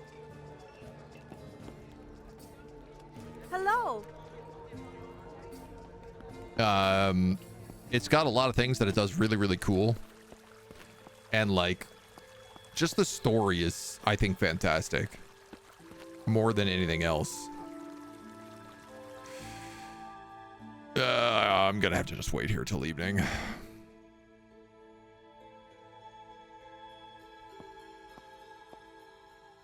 What do you mean it's locked? Night? Why is it nighttime? I said wait until evening.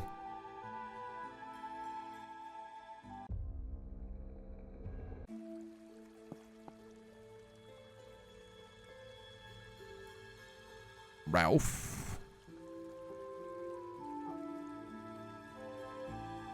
Infect the city guard. The barracks are close to civilians.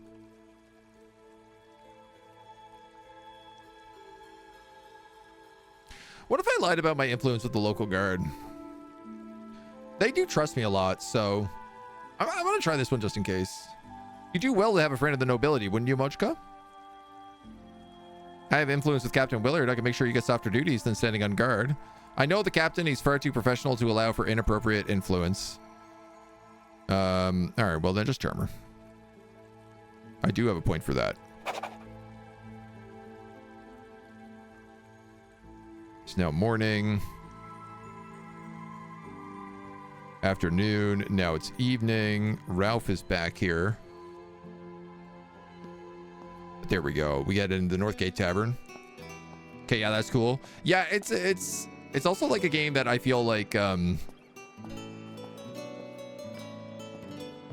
there's a lot of things you miss in every playthrough. Like, you cannot possibly do all the stuff you want to in every run. So, like, I'm already looking forward to doing another run eventually. How lovely to meet in better surroundings. You look beautiful this evening. Let us get some wine. The young guard watched me intensely as I hailed the waitress for a drink. I felt the presence of others watching me from across the veil, willing me on. Perhaps I could have some fun with my date as well as using her as a back way into the barracks. After all, mere mortals were only here for my amusement. As we drank and talked, I realized she was a smart young woman, smart as well as very pretty. Have you lived long in Marnes? My whole life? I was a year behind you in school. I'm from the poor side of town. I thought you would remember me. Oh, of course I remember you. That pretty little girl with the dark eyes? How could I forget? Her face flushed red, but those pretty dark eyes smiled happy. Even then, I fancied you from afar. Have you seen active service as a soldier? Part of the company that tracked down worshippers of the Lich in the aftermath of 27. Brought them to justice, too. I was too young to be a soldier when the war itself had hit, though that was a terrible, terrible time.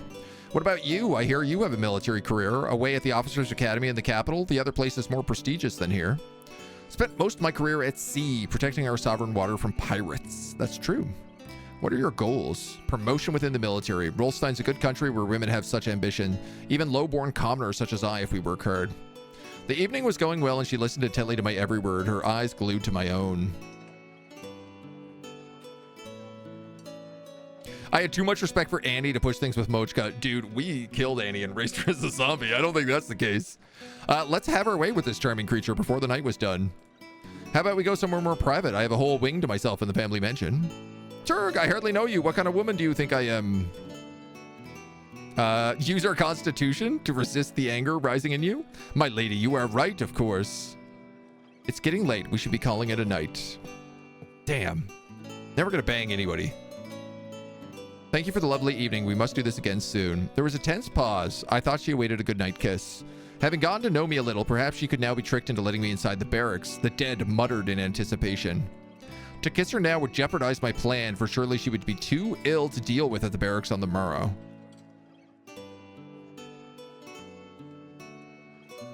I mean, the last guy died, like, instantly.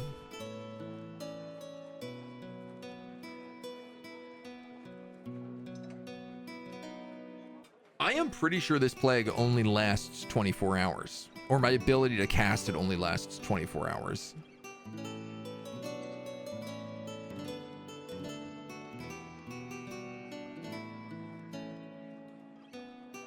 Which means if I kiss her now, she'd get the plague and maybe spread it to the others.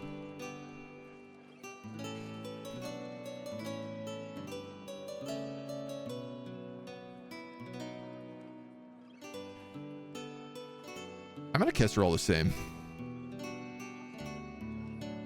I might have to save scum this one. Mojiko was shy, her lips hesitant, her tongue coy and retreating. Finally, we disengaged. I must really get home, my lord.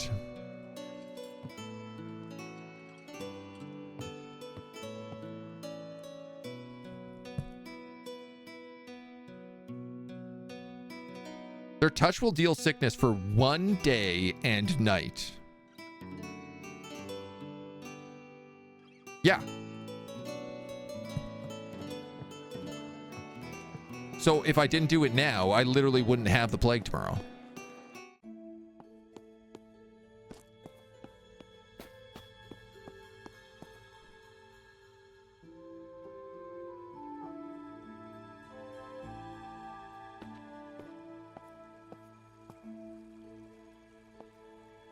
And Ralph's got no interest in me. Well. Do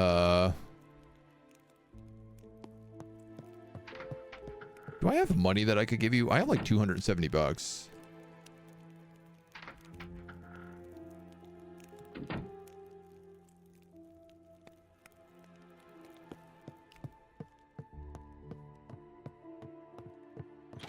I still don't know if like solving that solves anything. Nighttime.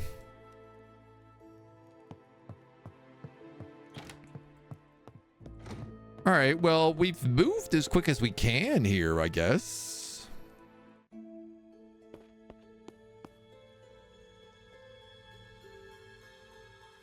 I'm at work now. I am feeling unwell today. I'm sorry I cannot talk. Huh. Good day. This young guard nodded absently. Was clearly a half-wit. Getting access to the barracks would be easy enough with this idiot in charge. Tell me about your work, Eric. I like it. I feel important guarding the men that protect the Great Baron.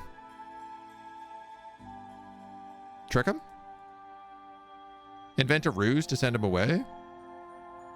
The guard at the other gate told me she needs your help with an intruder. He looked confused for a moment, then seems panicked. Stay and guard the gate for me. I'll be back soon. Wow, I could have just done this, I guess, but at least I got a kiss out of it. I should be quick lest I get caught by someone less gullible. I ran my hands over the pillows and sheets of the first bed. I hope this would be sufficient enough to spread the magical plague amongst the guard.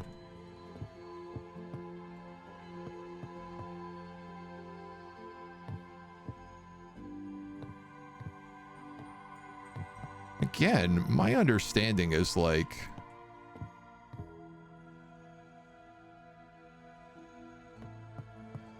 it only lasted for the day, so... we shouldn't be able to do anything. We're way over 24 hours. Yeah. Crate?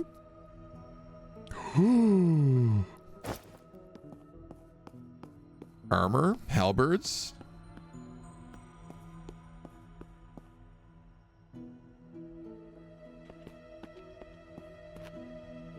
Good day.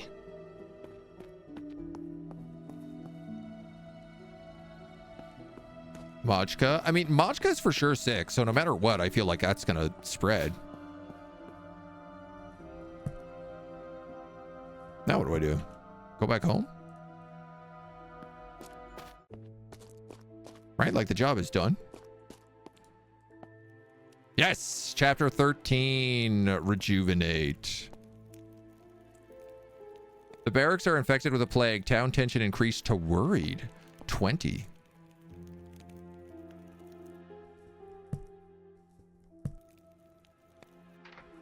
Stop opening that book.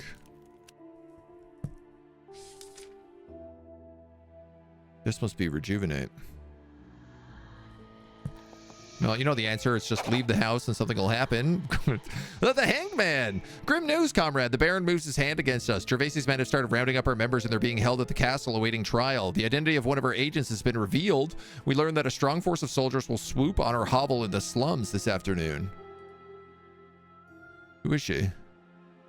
A brave young woman named Anila Parisi. Oh yeah, we've met her. We require your help. With an army of the undead? Yes or no?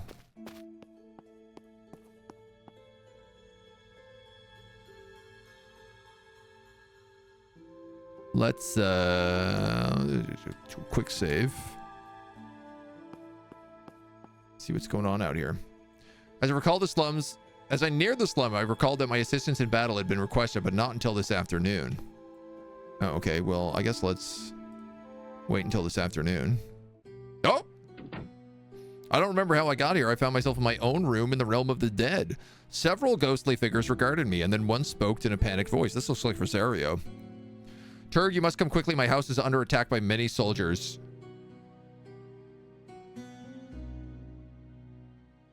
Who are the other figures I see around us? Ooh. Can I do both of these? Recoiled as if struck in the chest by an unseen foe. She ducked under another invisible strike and shifted form. Quickly, bring your undead. The resume resolved itself to its usual form. It was afternoon. Should I assist my mentor or my mortal allies in the slums? Obviously, I'm gonna go help the witch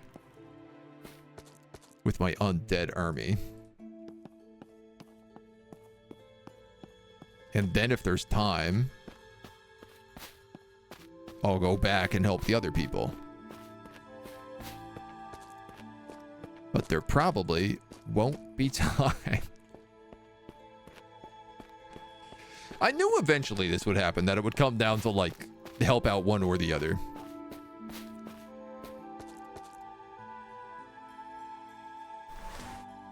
Magic wand, beer paws, gun.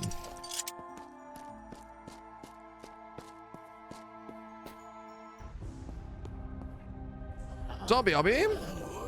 Hup hup.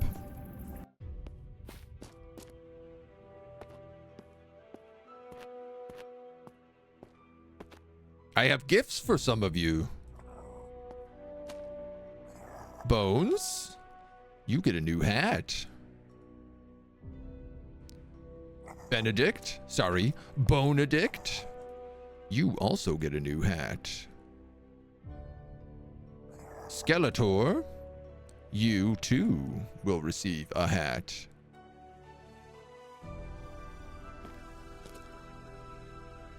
And I'm pretty certain there's one more of you. Oh no, maybe there's not actually. My former lover tried to speak, but after making several grunting noises, gave up. It'll probably take for some time before any remaining intellect to become apparent. I could try again later. Oh, that's fun. Annie, you can have a hat. And, man, honestly, I probably should wear a hat too at this point. See, I'm leading an army. Do we have a skeleton yet? Yeah, we got some skeletons. We got one or two skeletons. 1 or 5 skeletons and a horde of zombies.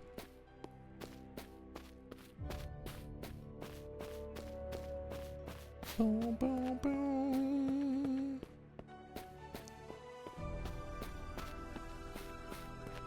And then this doesn't feel right. That's the witch's wood. The devil's wood. Jeez. The zombie's just like wandering around the farm fields. All right, here's Rosario's. This is definitely overkill for how many people are going to be here.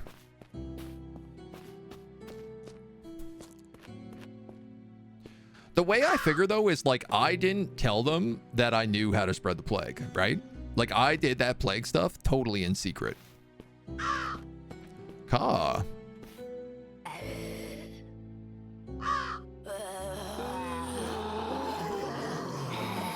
In you go, zombie horde.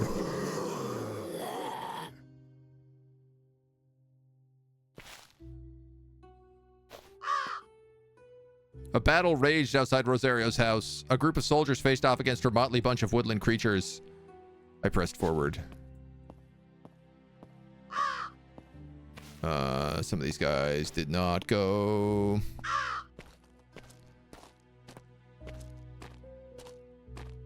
Oh, I should have just kept them following me, I guess.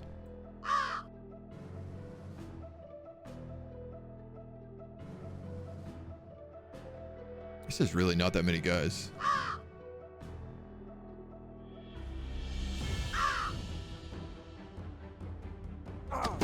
Get!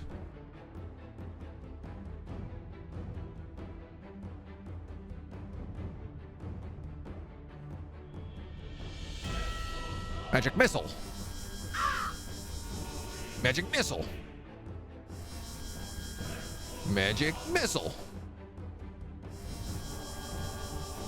Now, to move an entire horde of zombies.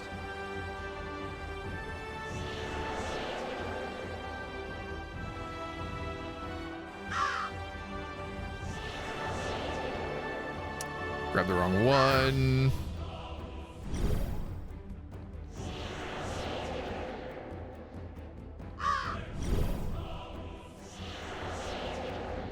Interesting that my spell is failing occasionally.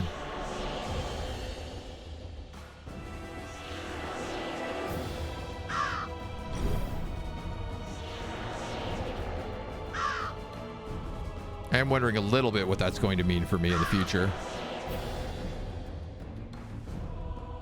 I also love that my army is like a bunch of Venetians.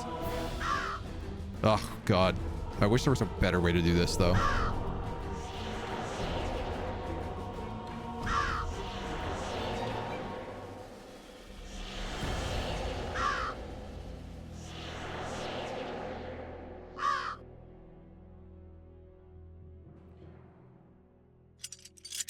Intern. Wolf. Wolf.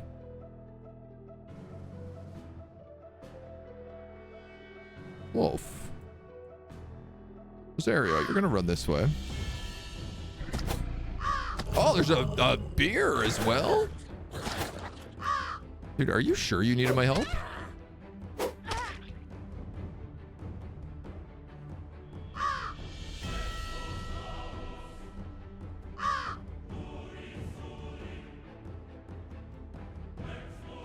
Like, I don't even know that I needed summons.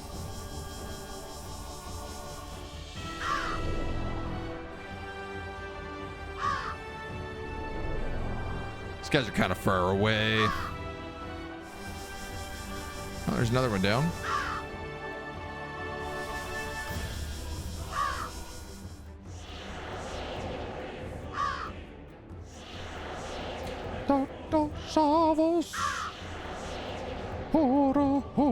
Good music. I like this battle music a lot.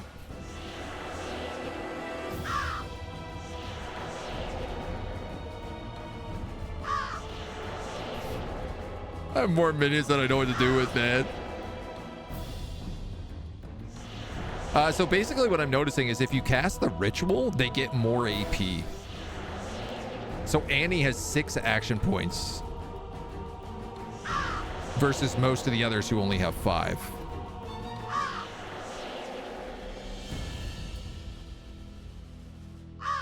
Which I'd argue is like pretty important.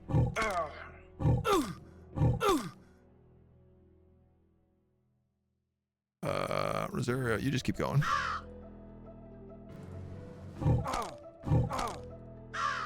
You totally did not need my help, lady.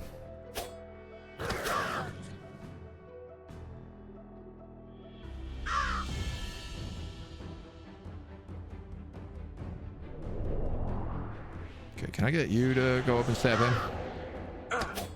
Here you go. Yes, my dear. Oh my god. Thank you for your help. She was visibly shaken, not just injured, but worried in a way that I had not seen before. We beat those men easily enough. They'll be back and there'll be more of them. This bunch were ill, though. They all ran a fever.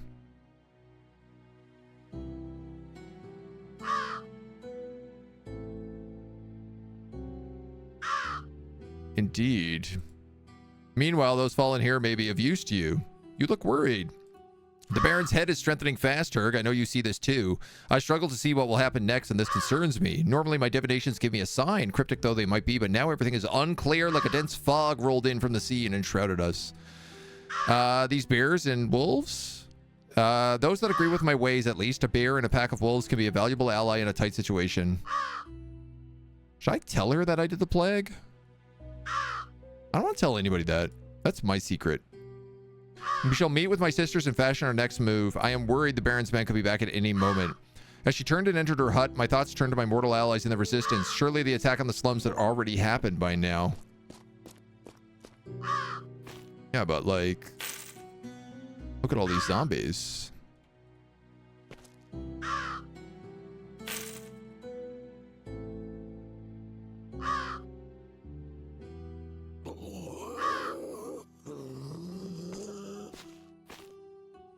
Take money, awaken. Take money, awaken.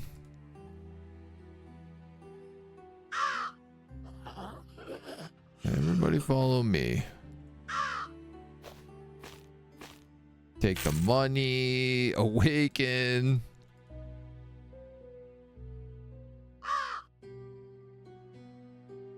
All right, everybody needs to, like, go over there.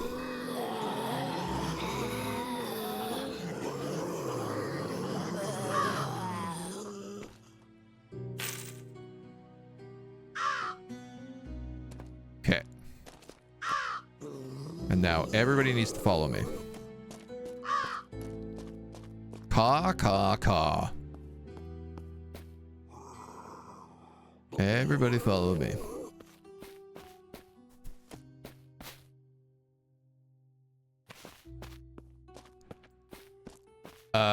I guess let's hide these.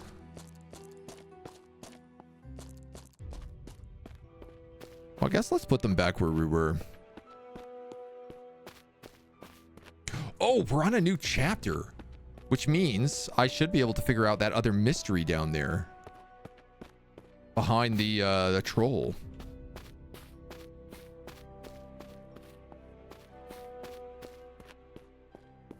I kind of can't believe like how much points I'm putting towards doing that every time when I know there's other things we have to be casting, but like, yeah. At the same time, it seems like valuable secrets. So they should all find a way to follow me.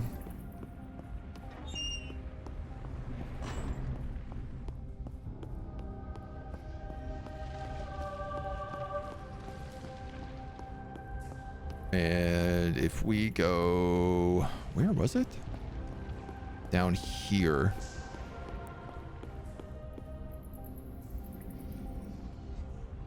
Already passed that one. Take a closer look at the plaque. God, spend 3 points to discern patterns in the grime and dust. Several of the letters seem more worn than the rest. The P in path, the A in the answers, the S in seek, and the S in secluded.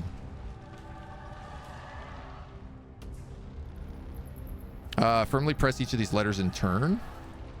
And with a faint hissing sound, the wall dropped into a hidden cavity, revealing a dark chamber beyond.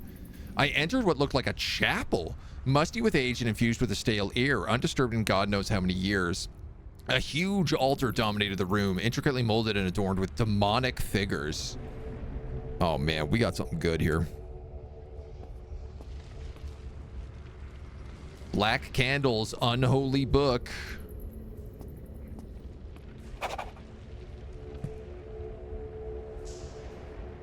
On summoning demons? To bring forth the lesser demon Lilith of the seventh circle, one must summon, trap, and bind the entity. To fail to trap the bind shall lead to the most horrific death of the summoner, and the demon shall deliver wicked havoc to the land, as was foretold by the great Nostradamus. Inscribe the circle in the usual way. Place candles rendered from the fat of the humans at each of the cardinal points, 3 candles all told. Light the candles, Diosil,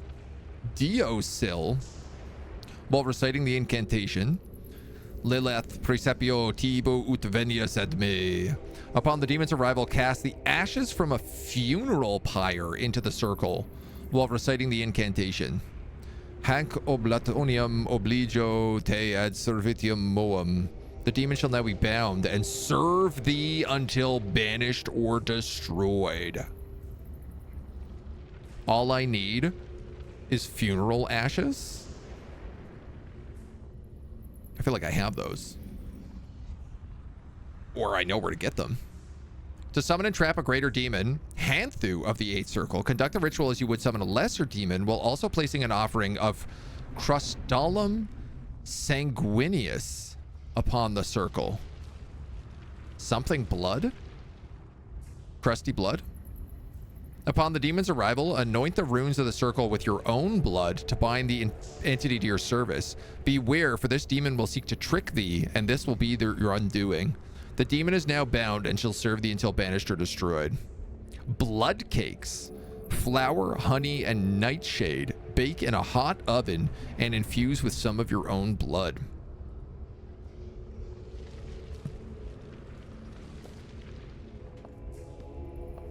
Yeah, okay, well, this was worth the skill points, for sure. A demon summoning circle. And a golden crown?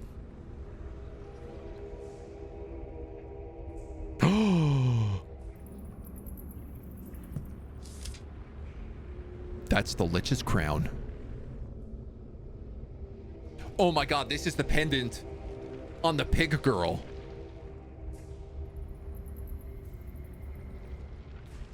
These are 2 of the artifacts we need to become a Lich.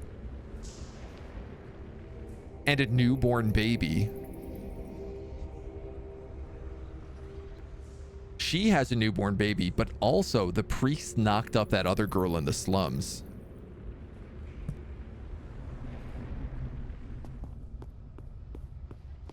The worst part about this is, like, I just missed an opportunity probably to make friends in the slums. Covered in rubble and dirt. Clear away the grime. No use of the circle right now. Do I have funeral pyre ashes? I have bone meal.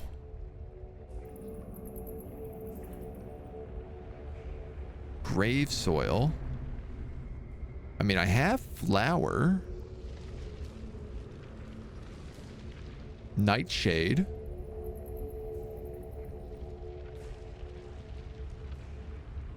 Strange trinket.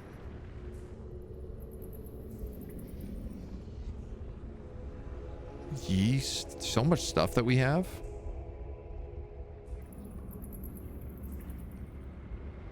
Strange stone. Aha! I bet I could use the mistletoe to have those guys steal the necklace from Barbara.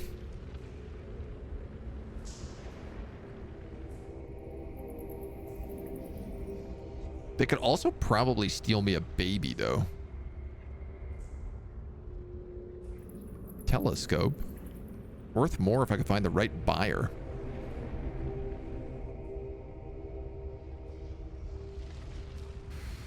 Okay. Well, this is a huge find. A temple of demon summoning is no small thing. Like, that means in battle, I'm going to be able to summon a wraith and 2 different demons, I guess.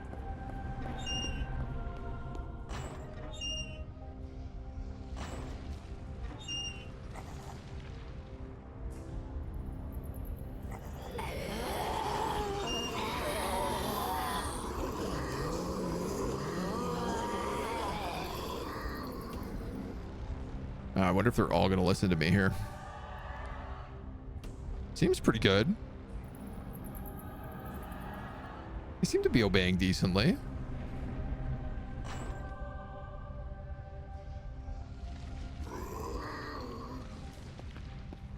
No. Stay there. Okay. Oh, yeah, look, it still says spreading the plague. So maybe it just lasts longer than 1 day and 1 night.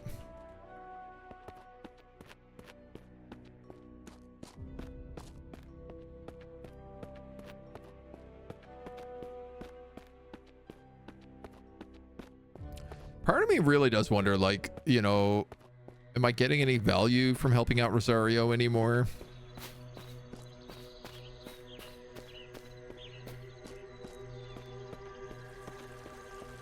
I feel like she's taught me all she's going to teach me.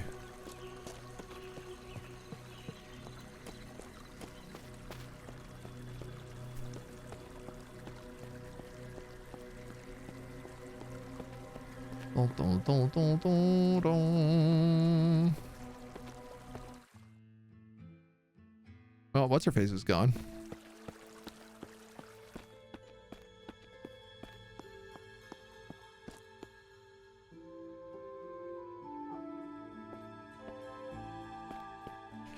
Ruh-roh. Nightshade flower and honey. Yeah, I have all of that. I don't have my own blood, but surely I just have that, right?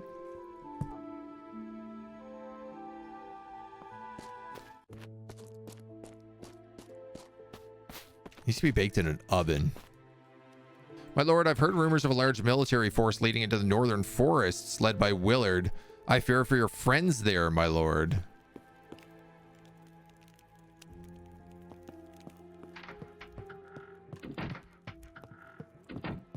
Does he mean Rosario?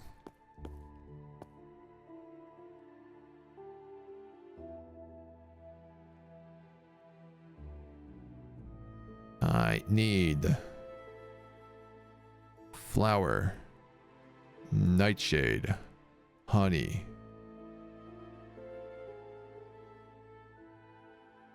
Cut my arm and drained some of my own blood into the mix and then baked it into a flat, dark blood cake.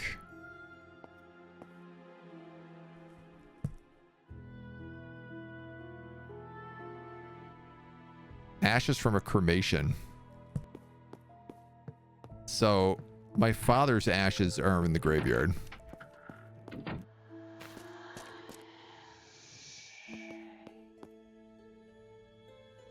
Any news from the barracks? Many complain of a fever.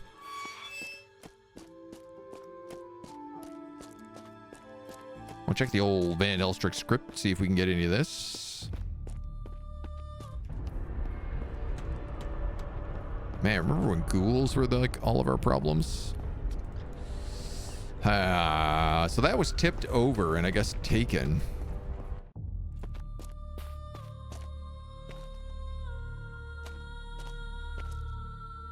Marijan.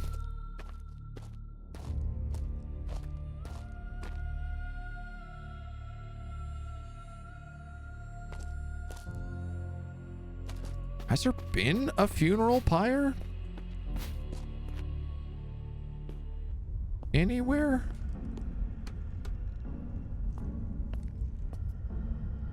Oh. There we go. Well, that solved my problem. I took some cremated ashes. Done. Easy peasy. I guess let's go summon a demon. Or two.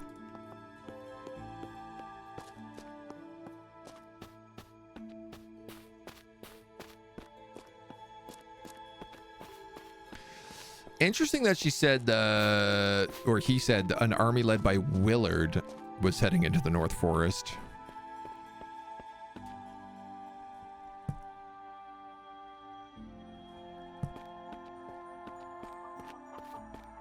I guess this leads me to the situation where it's like, do I bring my whole army out there and kill Willard?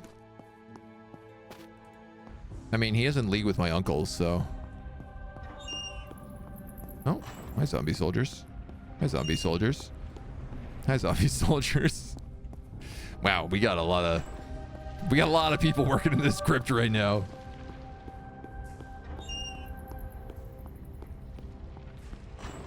Probably be a good idea, yeah. Well, first things first. Let's summon a demon. Because we can't not do this right now. Summon the lesser demon Lilith as instructed on the book. As I lit the final candle, the glyphs flared to life. I felt a rumble in the earth beneath my feet and leapt back from the circle. Inside, a long clawed hand broke through the ground. I watched as a demon emerged, pulling itself from whatever after had contained it. What little I could see of its body through the whipping wind was gaunt and gray, covered in spiny protrusions. As it stood to its full height, it turned and looked down at me. Pure, unfettered eyes, malice flared from within said pale eyes, and it opened its fanged mouth in a hissing whisper. Dare summon me. I am Lilith of the Seventh Circle.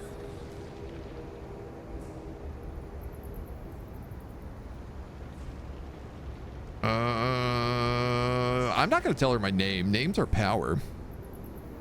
I said nothing and continued the ritual. You have the stink of death and undeath about you, mortal. You toy with forces you do not understand. I mean, that's true.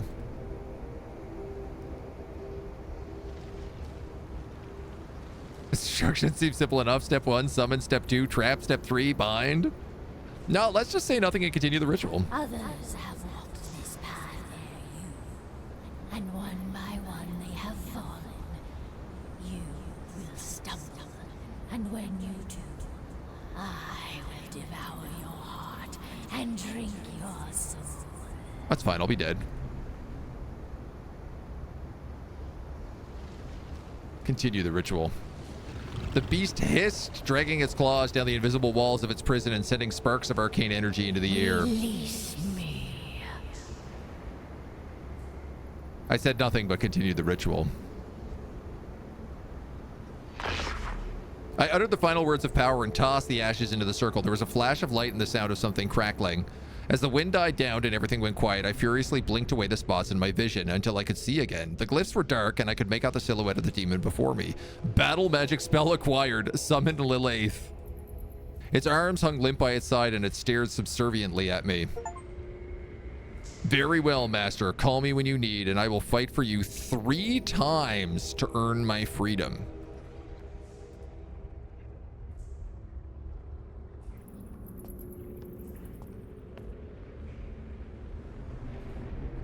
Tell me of your domain. Before you enslaved me, I dealt in the 7th circle of hell where men drown in rivers of boiling blood and all of mankind's battles play out eternally. You'd love it, Necromancer. Battles of the past and also of the future. There is no time in hell. I have seen all of man's devices of war that they shall ever inherit until the day that all men are dead. What devices shall I have? You have many now, and you will have more yet. I have no proper words for these things. Pestilence, hellfire, hordes of the damned dragged back from their sleep to serve you. How many more battles will you serve me for? 3. Is violence ever justified? Men will always justify their actions. Such hypocrisy. All they do is perpetuate the power of those from my circle. Cool. Well, let's summon a greater demon as well, I guess. But maybe let's read this book again before we do that to make sure I don't screw it up.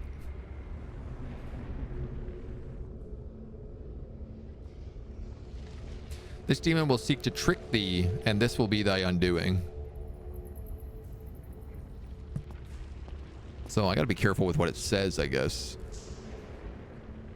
I would now summon the greater demon, Ha'anthu, as instructed on the book in the lectern.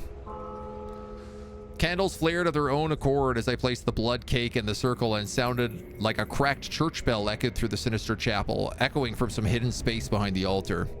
For a moment, nothing happened. Then the dirt of the floor shifted, and as I scrambled back, a hulking figure rose from the ground. The demon towered over me, its leathery wings nearly scraping the roof of the chapel. It reached down and plucked the blood cake from the center of the circle, then lifted it to its mouth. Its long forked tongue curled around the treat like a snake and drew in between its breath. After a sigh of contentment, it turned to me. You have called, mortal summoner, and I have come. I am Ha'anthu of the 8th circle. Ooh, 8th circle.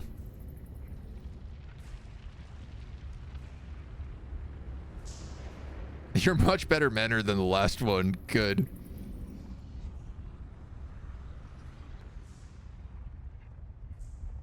The etiquette of some of my lesser brethren leaves much to be desired. I hope you find my demeanor more to your liking. He's very quiet. Remove the circle so I may join you on your quest. That's a trick. I'm not removing the circle.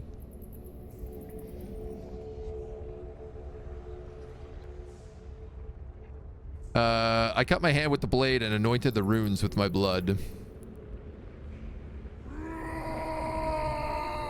The demon roared in frustration and then stood still, watching me with seething fury. Battle magic spell acquired, summon Ha'anthu. I will join you in battle 3 times to earn my freedom. Tell me of your domain. The 8th circle of hell. Here we house the fraudulent, those who have twisted the trust of others into a weapon. You might call it poetic justice. We call it our playground. 10 chasms of suffering, one for each type of deceit. Here, hypocrisy, corruption, false prophecy, and treachery to one's own bloodline, and all refined into art forms of torment. I know then where a certain uncle of mine is heading. The flatterers drown in filth, reflecting the lies they spewed. The corrupt squirm in boiling pitch. The sorcerers, they will interest you greatly, Necromancer. They are twisted backwards, eternally, cursed to see only the past, just as they sought forbidden knowledge of the future. We will welcome you when you come to us, Necromancer, as you surely will. Tell me of Lilith. She is a demon of the Seventh Circle, one of her more sophisticated cousins, a mere brutish enforcer stamping around in the fiery sands and blood-soaked rivers, watching over those who have committed violence against others, themselves, or God. It's crude work, really. She revels in physical suffering, flames, arrows, boiling blood, effective surely, but where's the artistry, the nuance? She babysits thugs and heretics. We're in the Eighth Circle, with minds as twisted as our own. Fraud, deception, and manipulation, these require a deeper understanding, a more refined touch. Will serve me for 3 more battles. Well, with 2 demons bound to us, a greater demon of the 8th circle and a lesser demon of the 7th circle, I think we are ready to do some serious damage. We might even be ready to take on the Baron. If we're gonna go kill Willard, he's the captain of the guard right now. So I think we're gonna do that and save it for the next episode. I suspect we are rapidly approaching the finale, so I hope you come back and join us for the next one. Until then.